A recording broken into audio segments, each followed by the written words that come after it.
We do not believe that in this country freedom is reserved for the lucky or happiness for the few. For we, the people, understand that our country cannot succeed when a shrinking few do very well and a growing many barely make it. We recognize that no matter how responsibly we live our lives, any one of us, at any time, may face a job loss or a sudden illness or a home swept away in a terrible storm. For now, decisions are upon us, and we cannot afford delay. We cannot mistake absolutism for principle, or substitute spectacle for politics, or treat name-calling as reasoned debate. We must act knowing that our work will be imperfect.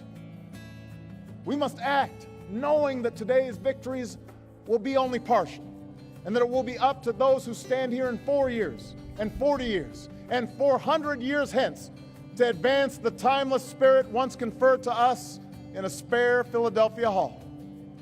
We will defend our people and uphold our values through strength of arms and rule of law. We will show the courage to try and resolve our differences with other nations peacefully, not because we are naive about the dangers we face, but because engagement can more durably lift suspicion and fear.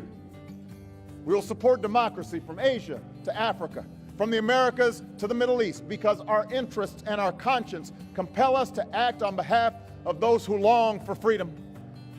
And we must be a source of hope to the poor, the sick, the marginalized, the victims of prejudice, not out of mere charity, but because peace in our time requires the constant advance of those principles that our common creed describes: tolerance and opportunity, human dignity, and justice.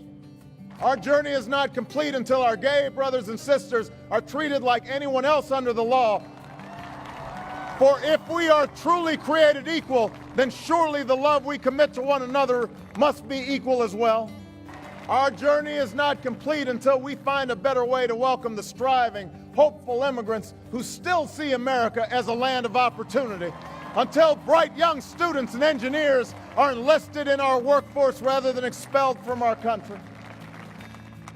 Our journey is not complete until all our children, from the streets of Detroit to the hills of Appalachia to the quiet lanes of Newtown, know that they are cared for and cherished and always safe from harm.